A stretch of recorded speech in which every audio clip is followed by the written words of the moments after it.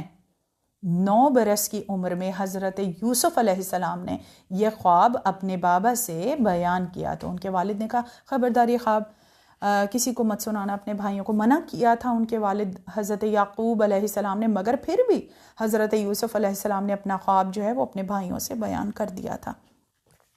رسول اللہ صلی اللہ علیہ وآلہ وسلم کے پاس ایک یہودی آیا اور اس نے کہا مجھے ان 11 ستاروں کے نام بتائیے جنہوں نے حضرت یوسف علیہ السلام کو سجدہ کیا تھا, اور اگر آپ نے مجھے ان 11 ستاروں کے نام بتا دیے تو پھر میں اسلام قبول کر لوں گا. رسول اللہ مسکرائے نے کہا واقعی تو اسلام قبول کر لے گا اگر میں نے ان 11 ستاروں کے نام بتا دیے؟ اس نے کہا بے شک. اب آپ نے وہ نام ستاروں کے بیان کرنے شروع کیے جس میں پہلا خوبان, دوسرا طارق, تیسرا زیال, چوتھا ذوالکتفانی, پانچواں قابس, پھر وساب, اموران, فیلق, سبی, سروق اور ذوالقروء. یہ ستاروں کے نام تھے. جیسے ہی رسول اللہ صلی اللہ علیہ وآلہ وسلم نے یہ 11 ستاروں کے نام بتائے تو وہ یہودی جو ہے وہ دائرہ اسلام میں آ گیا.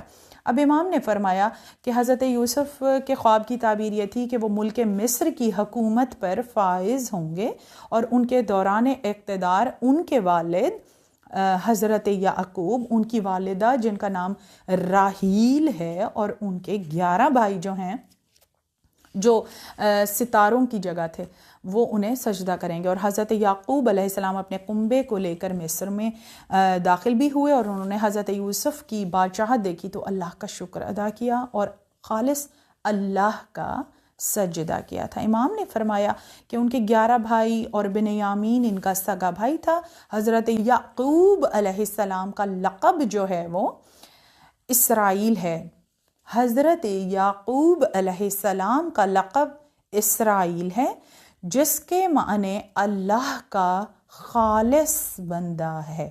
حضرت یوسف نے 9 برس کی عمر میں حضرت یوسف علیہ السلام کی آزمائش کی ابتدا کب ہوئی؟ امام علی زین العابدین علیہ السلام کے ساتھ نماز فجر ادا کی. آپ جب تعقیبات سے فارغ ہوئے تو مسجد سے اٹھ کر گھر کی طرف روانہ ہوئے. امام کا ایک صحابی ساتھ تھا. اس نے کہا کہ آپ نے اپنی کنیز کو صدا دی. اس کنیز کا نام لکھا ہے.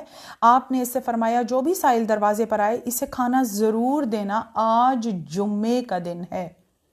میں نے پوچھا مولا ہر سائل مستحق تو نہیں ہوتا؟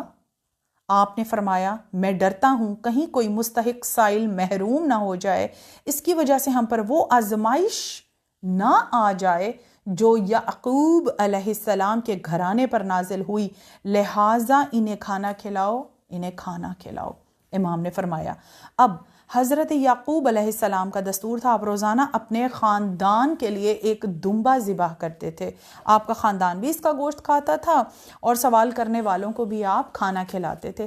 اس زمانے میں ایک سچا مومن رہتا تھا جس کا نام زمیال تھا. خدا کی نظر میں اسے مقام حاصل تھا اور وہ دن کو روزہ اور رات کو عبادت کرتا تھا. ہمارے لیے بھی ماہ رمضان میں یہی حکم ہے کہ دن میں روزہ رکھو اور رات میں عبادت کرو. ایک دفعہ شب جمعہ وہ حضرت یعقوب علیہ السلام کے دروازے پر آیا. اس نے صدا دے کر کہا گھر والوں مسافر غریب کو خدا کے نام پر کھانا دو. اس نے کئی بار صدا دی لیکن حضرت یعقوب علیہ السلام نے اس کی صدا نہ سنی اور آرام کرنے لگے. اپنے بچوں کے ساتھ دمبا تناول کر کے وہ آرام کرنے لگے. زمیال کو جو دن کو روزہ رکھتا اور رات کو اللہ کی عبادت کرتا تھا اس کو غذا نہیں دی. اور وقت کون سا ہے؟ شب جمعہ. اب اللہ نے صبح کے وقت حضرت یعقوب علیہ السلام کو وحی فرمائی یعقوب تو نے میرے بندے کی توہین کی ہے جس کی وجہ سے تو میرے غضب کا حقدار قرار پایا ہے. میں تجھ سے اور تیری اولاد پر سختی کروں گا. میرے انبیاء میں سے مجھے وہ نبی زیادہ پیارا ہے جو میرے مسکین بندوں پر رحم کرے اور انہیں اپنے قریب بٹھائے، انہیں کھانا کھلائے، میرے مسکین بندوں کے لیے ملجاؤ ماوا ہو۔ یعقوب میرا بندہ زمیال تیرے دروازے پر آیا، اس نے افطار کے لیے تجھ سے کچھ مانگا لیکن تو نے اسے کھانا نہ کھلایا، وہ ساری رات بھوک سے تڑپتا رہا جبکہ تم نے شکم سیر ہو کر رات بسر کی۔ تمہیں معلوم ہونا چاہیے کہ اپنے رشتوں پر جلدی سے آزمائش نازل نہیں کرتا جبکہ اپنے دوستوں پر میں جلدی سے آزمائش، اللہ اپنے پیارے بندوں پر آزمائش لاتا ہے۔ اور شام کے فقیر کو تو بالکل منع ہے، سوالی اگر آئے شام کے وقت کبھی خالی ہاتھ نہ لوٹاؤ، اور اللہ نے کہا مسائل پر صبر کرو، میں اپنے پیارے بندوں کی آزمائش کرنے میں جلدی کرتا ہوں۔ بہرحال جس رات زمیال بھوکا رہا تھا اسی رات حضرت یوسف علیہ السلام نے خواب دیکھا اور صبح ہوتے ہی انہوں نے اپنا خواب جو ہے اپنے والد سے بیان کیا۔ حضرت یعقوب علیہ السلام پر انہیں یقین ہو گیا تھا کہ آزمائش آنے والی ہے۔ بیٹے نے جب خواب بیان کر دیا، انہوں نے کہا بھائیوں سے نہ بتانا۔ بہرحال آگے حضرت یوسف کے بھائیوں نے سوچا کہ کہیں حضرت یعقوب پر شفقت غالب نہ آ جائے اور وہ یوسف کو اپنے پاس ہی نہ۔ انہوں نے جلدی جلدی سفر شروع کیا اور جب وہ یوسف کو باپ سے بہت دور ایک جنگل میں لے آئے تو درختوں کے ایک جھونڈ کے نیچے بیٹھ کر کہنے لگے، ہم یہاں یوسف کو ذبح کریں اور اس کی لاش یہاں پھینک دیں، جیسے ہی رات ہوگی تو جنگلی درندے آ کر ان کو کھا لیں گے۔ اب یوسف علیہ السلام کے بھائی جو ہیں وہ ان کو لے کر جنگل میں چلے گئے۔ اب جب بڑے بھائی نے کہا ایسا نہ کرو، اسے قتل کرنے کے بجائے گہرے کنویں میں ڈال دو، جب کوئی قافلہ اسے یہاں سے آئے گا تو دور لے جائے گا، ہم سے بہت دور۔ بہرحال وہ حضرت یوسف کو ایک کنویں کی منڈیر پر لے گئے، انہوں نے وہاں یوسف سے ان کا کرتا اتروایا، پھر اسے کنویں میں دھکا دیا۔ کنویں کی پاتال سے یوسف نے آواز دی، اے اولاد رومین، جب گھر جاؤ تو میرے والد کو میرا سلام پہنچا دو۔ یوسف کے بھائیوں نے کہا اس آواز سے معلوم ہوتا ہے ابھی تک یہ مرا نہیں ہے، جب تک تمہیں اس کی موت کا یقین نہ ہو جائے یہاں سے ادھر ادھر مت جانا۔ کنویں میں خاموشی چھا گئی، انہیں یقین ہو گیا کہ یوسف علیہ السلام مر چکے ہیں۔ شام کے وقت وہ خون آلود کرتا لے کر اپنے باپ کے پاس آئے اور کہا، ابا جان ہم دوڑنے میں مصروف تھے، یوسف ہمارے مان کے پاس بیٹھا ہوا تھا، اتنے میں بھیڑیا آیا جو اسے کھا گیا۔ حضرت یعقوب نے سنا، انہیں یقین ہو گیا کہ اللہ کی طرف سے ان کی آزمائش شروع ہو چکی۔ آپ نے اپنے بیٹوں سے فرمایا کہ بات تم نے اپنی طرف سے بنا لی، جبکہ یوسف کو اس کے خواب کی تعبیر نہ مل جائے اس وقت تک اس پر موت نہیں آ سکتی۔ امام نے پوچھا کہ مولا یوسف کا کچھ قصہ آپ نے کل بیان کیا تھا، اس کے بعد کیا ہوا؟ تو امام نے فرمایا جب رات کو برادران یوسف اپنے گھر آئے، صبح ہوئی تو انہوں نے ایک دوسرے سے کہا کہ چل کر یوسف کا حال معلوم کریں اور پتہ کریں کہ وہ زندہ ہے یا مر گیا۔ تو اللہ نے وہاں پر ایک قافلہ بھیجا تھا، اہل قافلہ نے پانی لانے والے کو اس کنویں پر بھیجا اور جب اس کنویں میں ڈول ڈالا تو حضرت یوسف علیہ السلام جو ہیں وہ اس ڈول سے لپٹ گئے، اور جب انہوں نے معصوم بچے کو دیکھا تو خوشی سے کہا، لو مبارک ہو، یہ لڑکا کنویں سے ملا ہے۔ اہل قافلہ نے یوسف کو سامان تجارت سمجھ کر اپنے پاس بٹھا لیا۔ اب برادران یوسف وہاں پہنچے، انہوں نے قافلے کو وہاں موجود پایا، انہوں نے اپنے بھائی یوسف کو بھی دیکھ لیا، وہ سالار قافلہ کے پاس آئے، کہا یہ ہمارا غلام ہے، کل یہ اس کنویں میں گر پڑا تھا، اس کو نکالنے کے لیے۔ یہ کہہ کر انہوں نے یوسف کو اہل قافلہ سے چھین لیا اور دور لے جا کر کہا، اب تمہارے سامنے دو ہی راستے ہیں، یا تو ان کے سامنے اقرار کرو کہ تم ہمارے غلام ہو، امام فرما رہے ہیں یہ واقعہ، اگر تم نے اقرار کر لیا کہ ہم تمہیں تو ہم ان کے ہاتھوں فروخت کر دیں گے، اس طرح تمہاری زندگی بچ جائے گی، اگر تم نے اقرار نہیں کیا تو ہم تمہیں آگے لے جا کر قتل کر دیں گے۔ حضرت یوسف نے کہا مجھے قتل نہ کرو، مجھے ان کے ہاتھوں فروخت کر دو، میں انہیں بتا دوں گا کہ میں تمہارا غلام ہوں۔ اور اس کے بعد جس تاجر نے حضرت یوسف کو خریدا وہ اپنے ساتھ لے جا کر مصر میں لے آیا، اور مصر پہنچ کر اس نے حضرت یوسف کو گراں قیمت کے عوض عزیز مصر کے ہاتھوں فروخت کر دیا۔ عزیز مصر حضرت یوسف کو لے کر اپنے گھر پہنچا، اپنی بیوی سے کیسے اچھی طرح رکھنا، ممکن ہو کہ بڑا ہو کر ہمیں فائدہ پہنچائے، اور یہ بھی ہو سکتا ہے کہ ہم اسے اپنا بیٹا بنا لیں، ان کے ہاں پہلے اولاد نہیں تھی۔ اب جب بھائیوں نے حضرت یوسف کو کنویں میں گرایا تھا اس وقت حضرت یوسف کی عمر 9 برس تھی۔ اس کے بعد 12 دنوں میں حضرت یوسف علیہ السلام جو ہیں وہ مصر پہنچ گئے، اور حضرت یوسف نے کہا، خدا کی پناہ میرا تعلق اس خاندان سے ہے جو ان برائیوں سے پاک ہے۔ بہرحال آگے ہے کہ حضرت یوسف علیہ السلام کی معصومیت کی گواہی، ان کی نیکی کی گواہی جو تھی وہ ایک بچے نے دی تھی۔ امام جعفر صادق علیہ السلام نے ارشاد فرمایا، قصہ یوسف کی جان قمیض یوسف پر ہے۔ ایک مرتبہ قمیض یوسف پر خون لگایا تھا، ایک مرتبہ زلیخا کے ہاتھوں ان کی قمیض پٹی تو وہ ان کی بے گناہی کا ذریعہ ثابت ہوئی، اور پھر وہ وقت آیا جب یوسف حکمران تھے، انہوں نے اپنے والد کے پاس اپنی قمیض بھیجی تھی جس سے حضرت یعقوب علیہ السلام کو ان کی کھوئی ہوئی بینائی ملی تھی۔ امام نے فرمایا، قصہ یوسف کی جان قمیض یوسف پر ہے۔ اس کے بعد حضرت یوسف علیہ السلام کی زندگی بھی بڑی عجیب تھی کہ بچپنے میں باپ کی آنکھ کا تارا تھے، اس کے بعد وہ بک کر غلام بنے اور پھر کچھ عرصے بعد مصر کے حاکم بن گئے، اور وہ اپنے پروردگار عالم کی برہان دیکھ چکے تھے، وہ معصوم تھے۔ حدیث معصوم میں آپ کے سامنے پیش کر رہی ہوں۔ اور اس کے علاوہ رسول اللہ صلی اللہ علیہ وآلہ وسلم نے حضرت یوسف علیہ السلام کے حسن کے بارے میں ارشاد فرمایا کہ جب میں شب معراج عرش پہ گیا تو دوسرے آسمان پر میں نے ایک چاند جیسے چہرے والے حسین شخص کو دیکھا۔ میں نے جبرائیل علیہ السلام سے پوچھا، یہ کون ہے؟ تو حضرت جبریل علیہ السلام نے کہا کہ یہ آپ کے بھائی حضرت یوسف علیہ السلام ہیں۔ اور پھر حضرت یوسف علیہ السلام نے اللہ سے پوچھا کہ مجھے کس جرم میں زندان میں بھیجا ہے؟ تو اللہ نے کہا، آپ ہی تو چاہتے تھے کہ پروردگار عالم ان تمام زمانے کے فتنے کے عوض تو مجھے زندان میں بھیج دے۔ تو بہرحال اب جب قید خانے میں ہیں، حضرت یوسف علیہ السلام کے پاس جو ہے وہ تعبیر رؤیا یعنی خوابوں کی تعبیر کا علم جو ہے وہ انہوں نے سیکھا ہوا تھا، تو ان کے پاس جو قیدی تھے ان کو تعبیر بھی بتایا کرتے تھے۔ تو بادشاہ کے 2 نوکر قید ہو کر آئے، انہیں آپ کے ساتھ ٹھہرایا، زندان میں ایک رات گزری تو صبح کے وقت ان میں سے ایک قیدی نے حضرت یوسف سے کہا کہ میں نے خواب میں دیکھا کہ میں حرام شربت جو ہے وہ کشید کر رہا ہوں۔ اس نے کہا کہ میں نے خواب دیکھا کہ میرے سر پر روٹی ہیں، پرندے انہیں نوچ رہے ہیں، ہمیں ان خوابوں کی تعبیر بتائیں۔ آپ نے فرمایا، تم رہا ہو جاؤ گے اور اپنے بادشاہ کو ایک شربت پیش کرو گے۔ دوسرے فرمایا، تمہیں صلیب پر لٹکایا جائے گا، پرندے تمہارا دماغ نوچ نوچ کر کھائیں گے۔ آپ نے جو تعبیر دی تھی وہ حرف بحرف سچی ثابت ہوئی۔ تو قیدیوں نے کہا کہ آپ تعبیر خواب کے ماہر ہیں۔ امیر المؤمنین کا فرمان ہے، ہر انسان کی قیمت وہ ہنر ہے جسے وہ اچھے انداز سے انجام دے۔ ہر انسان کی قیمت وہ ہنر ہے جسے وہ اچھے انداز سے انجام دے، امیر المؤمنین علی ابن ابی طالب نے ارشاد فرمایا۔ اور اس کے ساتھ حضرت یوسف علیہ السلام کو بچپن میں وہ خواب جو دکھایا وہ پروردگار عالم نے دکھایا تھا کہ باپ کا منظور نظر بیٹا جو ہے وہ جو آنکھوں کا تارا تھا اس کو کس طرح ساری آزمائش ہوئی، اسی کے ذریعے سے نبی کی آزمائش لی اللہ نے ان کی عزیز ترین چیز کے ذریعے سے، ان کے پیارے بیٹے کے ذریعے سے۔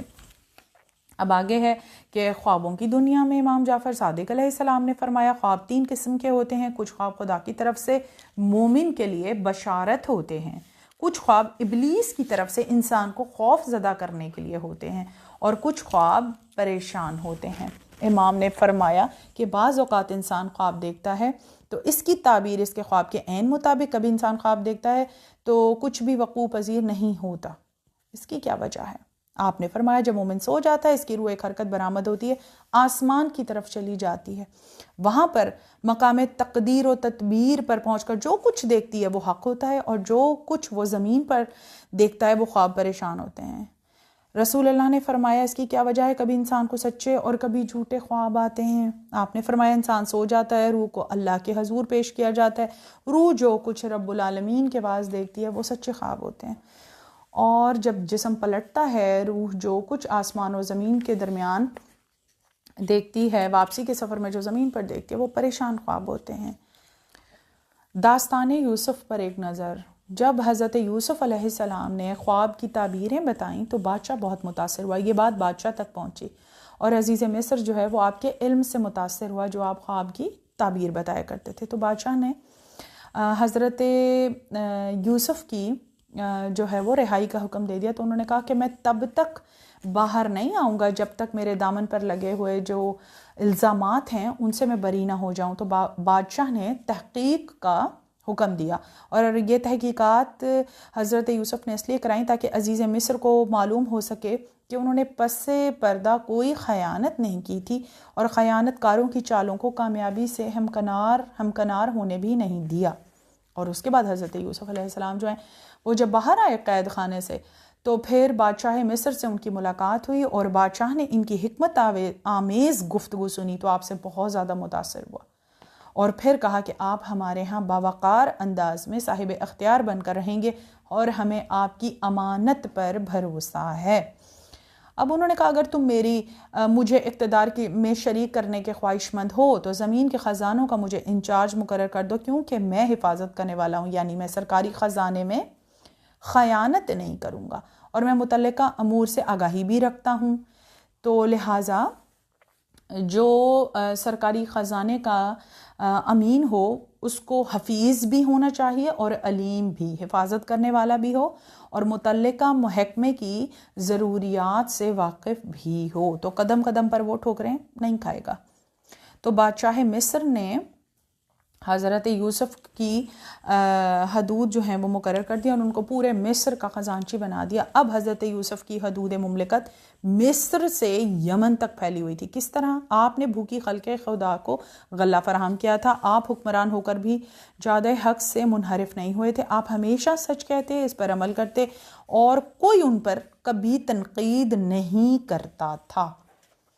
امام علی رضا علیہ السلام نے ارشاد فرمایا حضرت یوسف علیہ السلام جب پیداوار کے وزیر مقرر ہوئے 7 سال تک بارشیں ہوتی رہیں، خوب غلہ ہوا۔ آپ نے ان سالوں میں احتیاط برتی کہ لوگوں کو ان کی ضرورت کے برابر دانہ نکالنے کی اجازت دی، ضرورت سے زائد فصل خوشوں سمیت خریدتے رہے اور بڑے گوداموں میں محفوظ کرتے رہے۔ اس کے بعد جب خشک سالی ہوئی تو آپ نے درہم و دینار کے بدلے وہ جو غلہ تھا وہ مخلوق کو جو رعایا تھی ان کو فروخت کیا، تو بہت سارا جو پیسہ تھا جو درہم و دینار تھے وہ حضرت یوسف کے خزانے میں جمع ہو گئے۔ پھر دوسرا سال ہوا تو آپ نے زیور اور جواہرات کے بدلے میں غلہ فروخت کیا اور پورے مصر میں کسی کے پاس زیور نہ رہا، سارے زیور جو ہیں وہ حضرت یوسف کے خزانے میں جمع ہو گئے۔ اور اس کے بعد جب خشک سالی کا تیسرا دور آیا تو آپ نے جانوروں اور مویشیوں کے عوض غلہ فروخت کیا اور مصر میں کسی کے پاس جانور نہ بچے۔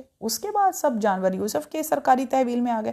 چوتھا سال آیا، آپ نے غلاموں کنیزوں کے عوض غلہ فروخت کیا اور تمام غلام اور کنیزیں آپ کے پاس آ گئے اور اس کے بعد تمام غلام اور کنیزیں آپ کی تحویل میں آ گئے۔ پھر خشک سالی کا 5واں سال آیا، آپ نے لوگوں کو زمینوں اور گھروں کے عوض غلہ فراہم کیا، یہاں تک کہ پورے مصر کی زمینیں اور گھر جو تھے وہ بھی آپ کی ملکیت میں آ گئے۔ پھر خشک سالی کا 6واں سال تو آپ نے ان کی انہار و مزارع کے عوض انہیں غلہ فراہم کیا کہ تمام نہریں اور راجباہیں جو تھیں حضرت یوسف کی ملکیت میں آ گئیں۔ پھر خشک سالی کا 7واں سال، اس کے پاس غلہ خریدنے کے لیے کچھ نہیں تھا، انہوں نے اپنے آپ کو حضرت یوسف علیہ السلام کے حوالے کر دیا۔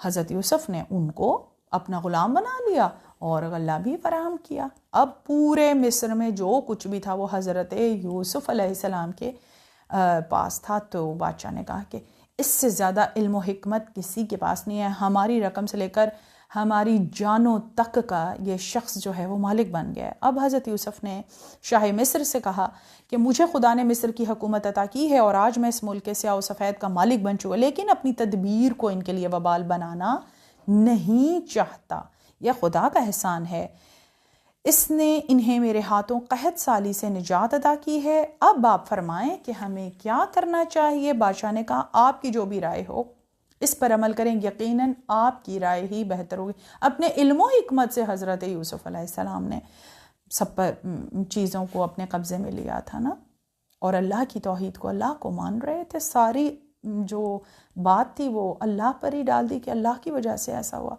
بادشاہ میں خدا کو اور اس کے بعد آپ کو گواہ بنا کر اعلان کرتا ہوں کہ تمام اہل مملکت کو آزاد کرتا ہوں، ان کی زمینیں، مویشی، غلام، تمام اشیاء انہیں واپس کرتا ہوں، آپ کا عطا کردہ تخت و تاج بھی آپ کو واپس کرتا ہوں، لیکن آپ مجھ سے وعدہ کریں آئندہ آپ میری ہی سیرت پر عمل کریں گے اور امور مملکت میں بھی مجھ سے مشورہ کرتے رہیں گے۔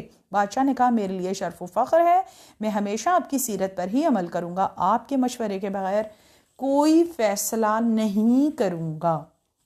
آپ نہ ہوتے تو قحط سالی سے عہدہ برا نہیں ہو سکتا تھا. آپ کی وجہ سے تو میری حکومت مضبوط ہوئی اور خدا وحدہ لا شریک کی توحید اور آپ کی رسالت کا اقرار کرتا ہوں. آپ اپنے منصب پر قائم رہیں. آپ ہمیشہ ہماری نظر میں باوقار رہیں گے. آپ کی امانت پر مجھے اعتماد ہے. امام نے فرمایا کہ آزاد انسان اپنے تمام حالات میں آزادی رہتا ہے، خواہ کتنے ہی مصائب کیوں نہ آئیں، پھر بھی وہ صبر و استقامت کا مظاہرہ کرتا ہے.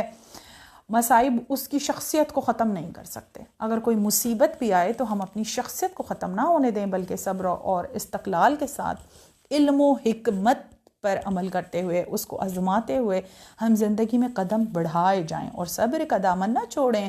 ہمارا عقیدہ بھی مستحکم رہے توحید اور محمد و آل محمد پر. ہمیشہ صبر کا پھل میٹھا ہوتا ہے. بہرحال صبر اچھی چیز ہے. اب جب یہ ساری چیزیں حضرت یوسف علیہ السلام سے جب یہ غلہ لینے آئے ان کے بھائی، تو انہوں نے انہیں پہچان لیا. اور حجت خدا کی علامت یہ ہے کہ جب تک وہ خود نہ چاہے تب تک اسے کوئی پہچان نہیں سکتا. یہی روایات معصومین میں بھی مذکور ہے. قائم آل محمد علیہ السلام جب ظہور فرمائیں گے تو ہر شخص انہیں دیکھ کر کہے گا کہ ہم نے تو آپ کو اس مقام پر دیکھا تھا، ہم نے آپ کو اس مقام پر دیکھا تھا. بعض لوگ کہیں گے کہ آپ نے تو بڑی مشکل گھڑی میں ہماری مدد بھی کی تھی. تو اس طرح کا ایک واقعہ یہ بھی ہے جو حضرت یوسف کا ہے. معصوم کو جب تک معصوم نہ چاہے کوئی پہچان نہیں سکتا. اسی طرح برادران یوسف جو ہیں وہ بھائی کے دربار میں آئے، اور جب آئے حضرت یوسف کی جدائی میں ان کے والد کی جو آنکھیں ہیں وہ سفید ہو گئی تھی، دیدے جو ہیں وہ بہہ گئے تھے. اب جناب یعقوب علیہ السلام نے اپنے بیٹوں کو کچھ رقم دے کر کہا کہ تم مصر جاؤ، وہاں سے خاندان کے لیے غلہ لے آؤ. یوسف کے بھائیوں نے سفر کیا، مصر پہنچ گئے، یوسف کے سامنے گئے. حضرت یوسف علیہ السلام نے اپنے بھائیوں کو پہچان لیا، اور لیکن وہ رعب شاہی کی وجہ سے حضرت یوسف علیہ السلام کو نہیں پہچان سکے. حضرت یوسف نے ان سے رقم لی، اپنے نوکروں سے کہا ان کو سب سے پہلے غلہ دو، اور جب غلے سے فارغ ہو جاؤ تو ان کی رقم بھی ان کے غلے کے ساتھ ہی رکھ دینا، اور انہیں یہ نہ بتانا کہ انہیں ان کی رقم واپس کی گئی ہے. ایسا ہی ہوا.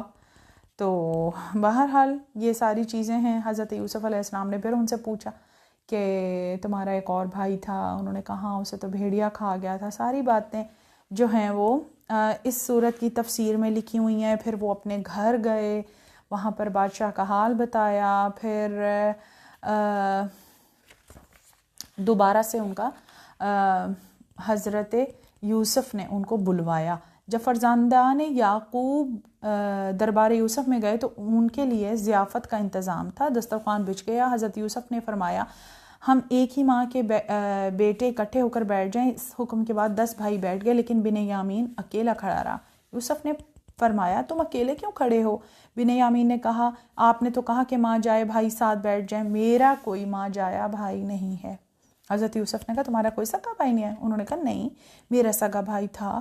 تو انہوں نے کہا، حضرت یوسف نے پوچھا تمہارے سگے بھائی کو کیا ہوا؟ تو بنیامین نے کہا اسے بھیڑیا کھا گیا. یوسف نے کہا تمہیں تمہارے بھائی کے کھو جانے کا کتنا صدمہ ہے؟ بنیامین نے کہا خدا نے مجھے 11 اولادیں عطا کی ہیں، میں نے سب کے نام اس کے نام سے مشتق رکھے ہیں. کیا کیا نام رکھے تھے؟ انہوں نے کہا کہ ان کے نام جو ہیں وہ میں نے رکھے تھے، ایک کا نام بھیڑیا، دوسرے کا نام قمیص، تیسرے کا نام خون. اس طرح حضرت یوسف علیہ السلام کی یاد میں ان کے بھائی نے اپنے بچوں کے نام رکھے تھے. بہرحال آگے ہے، امام نے فرمایا کلام کی 3 قسمیں ہیں. کلام یا تو سچ ہوتا ہے، یا جھوٹ ہوتا ہے، یا لوگوں میں اصلاح کا ذریعہ ہوتا ہے. اور سورہ یوسف جو ہے وہ لوگوں میں اصلاح کا ذریعہ ہے. اس میں بے تحاشا واقعات ایسے ہیں جس سے ہمیں بہت زیادہ سبق ملتا ہے، جس میں سے ایک سبق یہ ہے کہ حضرت یعقوب علیہ السلام کا اب یہ دستور ہو گیا تھا کہ آپ جب ہر دوپہر کھانا کھانے کے لیے ہوتے تو مخلوق میں سے مساکین کو جمع کرتے، شاہراہ پہ کھڑے ہو جاتے تھے اور بلاتے تھے لوگوں کو کہ آؤ اور میرے ساتھ طعام کرو. اللہ کی مخلوق پر رحم کرنے کا بہت زیادہ حکم ہے. رحمت خدا سے کافر ہی مایوس ہوتے ہیں. مولا کائنات نے فرمایا کامل فقیہ وہ ہے جو اللہ کی رحمت سے نا امید نہ کرے اور خدا کی مہربانی سے انہیں مایوس نہ کرے اور انہیں خدا کے عذاب سے بے خوف نہ کرے۔ اب حضرت یعقوب علیہ السلام نے پر جو آزمائش کا بادل تھا وہ خوب برسا۔ یوسف کے بعد بنیامین بھی ان سے جدا ہو گیا، گھر میں غلہ ختم ہو گیا، صدمات کی وجہ سے آپ کی بینائی ختم ہو گئی، کمر خمیدہ۔ آپ کے گھر میں موجود جو باقی بیٹے تھے فرمایا جاؤ یوسف کے بھائی کو تلاش کرو، اللہ کی رحمت سے مایوس نہ ہونا، اللہ کی رحمت ہی، کافر ہی مایوس ہوتے ہیں۔ جب مصر پہنچے تو عزیز مصر کے حوالے وہ خط کیا، غلے کی فراہمی کا ذکر ہوا۔ اس خط میں تحریر تھا بسم اللہ الرحمن الرحیم، عزیز مصر مظہر عدل بھرپور غلہ دینے والی شخصیت کے نام، خط یعقوب بن اسحاق بن ابراہیم خلیل اللہ کی جانب سے، یہ ہمارے دادا خلیل اللہ تھے جن کے جلانے کے لیے نمرود نے لکڑیاں جمع کی تھیں، انہیں آگ میں ڈالا تھا، مگر اللہ نے نمرود کی جلائی ہوئی آگ کو ٹھنڈک اور سلامتی میں تبدیل کر دیا تھا۔ اپنا تعارف کروایا اور عزیز مصر سے بتایا کہ اللہ کی طرف سے میرے خاندان پر بڑی بڑی آزمائشیں نازل ہوتی رہی ہیں، اللہ نے ہمیں دکھ سکھ دے کر آزمایا، اس وقت میں عرصہ 20 سال سے مصائب و الام کا نشانہ بنا ہوا ہوں۔ میرا ایک بیٹا تھا جس کا نام یوسف تھا، وہ میرے دل کا سرور اور میری آنکھوں کی ٹھنڈک، میرے دل کا ثمر تھا۔ اس کے سوتیلے بھائیوں نے مجھ سے درخواست کی اس کو سیر و تفریح کے لیے اس کے ساتھ بھیجو۔ ان کا کہنا مان کر یوسف کو ان کے ساتھ بھیج دیا۔ شام کے وقت وہ روتے ہوئے آئے اور کہنے لگے اسے بھیڑیا کھا گیا۔ انہوں نے ایک خون آلودہ قمیض میرے سامنے پیش کی، یہ یوسف کی قمیض ہے۔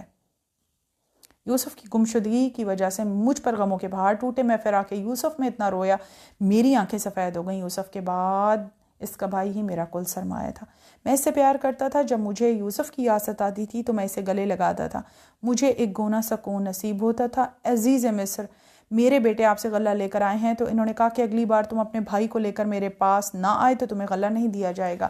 میں نے تمہاری خواہش کا احترام کیا، اسے آپ کے پاس بھیجا، لیکن جب میرے بیٹے آپ کے ہاں سے واپس آئے تو میرا بیٹا بنیامین ان کے ساتھ نہیں تھا۔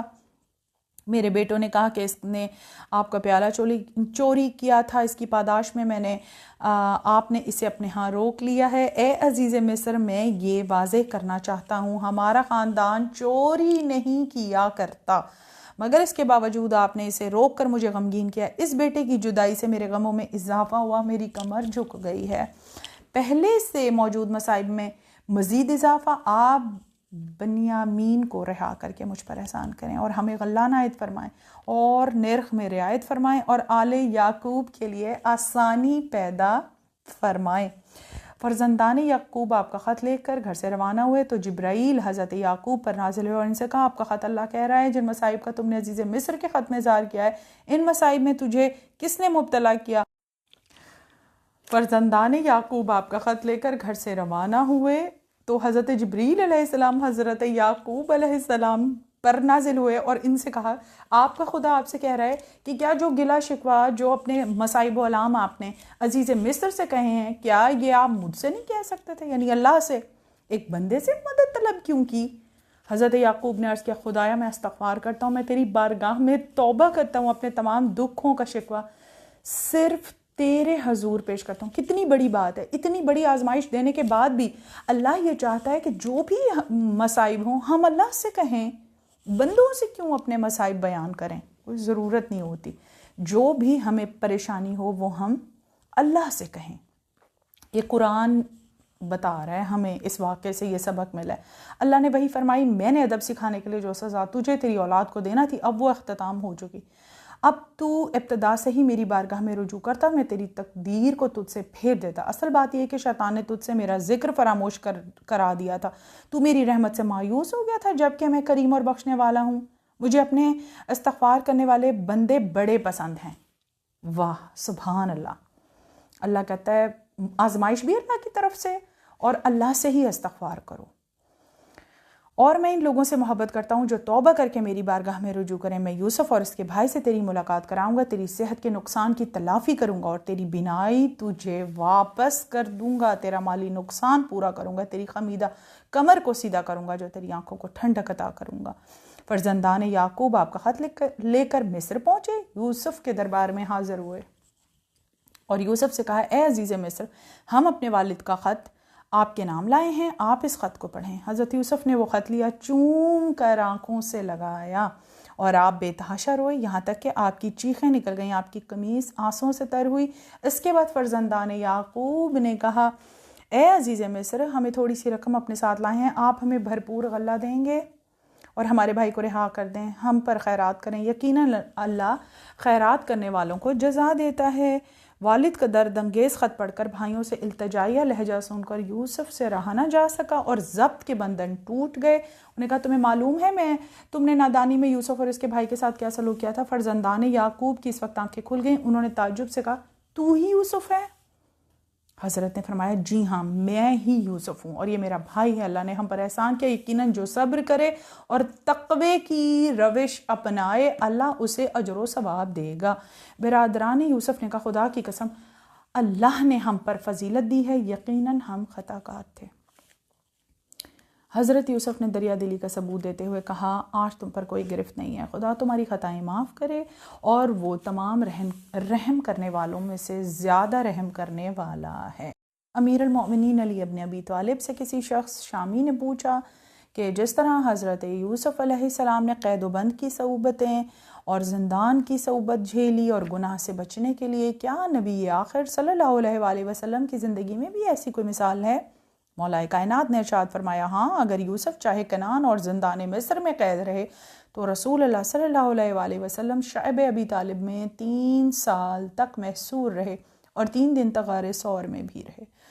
اور حضرت یوسف علیہ السلام نے جو خواب دیکھا تو انہیں سلطنت مصر عطا ہوئی، اور ہمارے نبی نے خواب دیکھا تو انہیں فتح مکہ کی علامت بنا، فتح مکہ انہیں عطا ہوئی۔ اور اس کے بعد اس صورت میں جناب زلیخا سے جناب یوسف کی شادی ہے اور لکھا ہے کہ حضرت یعقوب علیہ السلام کی 140 اور حضرت یوسف علیہ السلام کی عمر 110 یا 120 برس بتائی جاتی ہے۔ آپ زندان میں گئے تو 12 برس کے تھے، آپ 18 برس تک زندان میں رہے حضرت یوسف علیہ السلام، اور اس کی رہائی کے بعد 80 سال تک زندہ رہے۔ اور اس کے بعد امام نے فرمایا کہ جب حضرت یوسف کی وفات ہوئی تو ملک مصر کے ہر شہر کے لوگوں نے اس خواہش کا اظہار کیا کہ ان کی لاش کو ان کے حوالے کریں تاکہ وہ اپنے شہر میں لے جا کر انہیں دفن کریں۔ پوری مملکت نے کہا تاکہ ان کے وجود سے برکت حاصل کریں۔ جب لوگوں کا اصرار بڑھا تو آپ کی لاش کو ایک تابوت میں رکھ کر دریا میں دفن کیا گیا تاکہ اس دریا کے پانی سے پورا مصر جو ہے وہ سیراب ہوگا اور اس کی برکت سے استفادہ حاصل کریں۔ حضرت یوسف کی آخری وصیت یہ تھی کہ جب بنی اسرائیل مصر کو خیر بات کہیں تو ان کے جسد خاکی کو بھی اپنے ساتھ لے جا کر فلسطین میں دفن کر دیں، اور اسی طرح ان کا رواج بن گیا تھا فلسطین میں دفن ہونا۔ اس کے بعد حضرت موسیٰ کے دور میں جب آپ مابعوث ہوئے تو اس وقت کیا ہوا کہ فرعون جب ڈوبا تو پروردگار عالم نے یہ حکم دیا حضرت موسیٰ علیہ السلام کو کہ تم جب تک یوسف کے جسد خاکی کو یہاں سے نہیں نکالو گے تب تک چاند طلوع نہیں ہوگا۔ حضرت موسیٰ نے لوگوں سے کہا کہ سب پورے مصر میں ایسا شخص موجود ہے جس سے حضرت یوسف علیہ السلام کی قبر کا پتہ ہو؟ تو آپ کو بتایا گیا کہ ایک بڑھیا ہے جو چلنے پھرنے سے عاجز ہے، آنکھوں سے اندھی ہے، اسے یوسف کی قبر کے بارے میں معلوم ہے۔ جب حضرت موسیٰ علیہ السلام اس بڑھیا کے پاس گئے تو اس بڑھیا نے کہا کہ پہلے تو میری کمر سیدھی کرو، میری آنکھوں کی بینائی مجھے لوٹاؤ، اور میں تب تمہیں یوسف کی قبر کا بتا دوں گی۔ اور پھر حضرت موسیٰ علیہ السلام نے حضرت یوسف علیہ السلام کے جسم کے تابوت کو نکالا جو سنگ مرمر سے بنا ہوا تھا اور اس کو فلسطین لے جا کر دفن فرمایا۔ 111 آیات اور 12 رکوع پر مشتمل سورہ یوسف کی تفسیر میں نے آپ کے سامنے پیش کی، جو اس قدر نکتے اور اسباق اس کے اندر موجود ہیں، جس کا جو عظیم نکتہ ہے وہ یہ ہے کہ آزمائش بھی اللہ کی طرف سے ہے، اور اللہ ہی سے مغفرت طلب کر کے توبہ، استغفار اور معافی کے ذریعے سے ہم اپنی آزمائشوں سے نکل بھی سکتے ہیں، مدد بھی اللہ ہی کی طرف سے آتی ہے۔ سورہ یوسف اسباق سے بھرپور قصہ ہے جس میں آزمائش بھی خدا کی طرف سے اور اللہ سے ہی معافی کی طلب کرنے کا بھی حکم ہوا ہے۔ اسی طرح اس قصے میں اللہ نے بتایا کہ نہ صرف حضرت یوسف علیہ السلام اللہ کے مخلص بندے تھے اللہ نے ہی ان کو عزت عطا کی تھی، جبکہ ظاہری حالات ان کے ناموافق تھے، اللہ نے انہیں ہر مصیبت سے بھی تو رہائی عطا کی تھی۔ آخر میں نتیجہ یہ نکلا کہ وہ بھائی جو حسد کے مارے حضرت یوسف علیہ السلام کے اوپر جنہوں نے ظلم و ستم کے پہاڑ توڑے تھے، وہ آپ سے معافی مانگنے پر مجبور ہو گئے، اور اسی طرح زلیخا جو ہیں وہ دوسری مصری عورتوں کو آپ کی عصمت کی گواہی بھی دینی پڑی، اور جس ملک کے قید خانے میں آپ کی زندگی کا طویل عرصہ گزرا، اسی ملک کی باغ ڈور، یعنی آپ اسی ملک کے عزیز مصر کہلائے، بادشاہ بھی بنے۔ الغرض یہ سورہ اس حقیقت کا شاہد ہے کہ عزت اور ذلت خدا کے ہاتھ میں ہے، اور خدا اپنے مخلص بندوں کو کبھی بے سہارا نہیں چھوڑتا۔ انبیاء کی عزت اور شان، حسن و مرتبے کا ذکر بھی ہے، اور ہمارے لیے ہدایت سے بھرپور قصہ ہے۔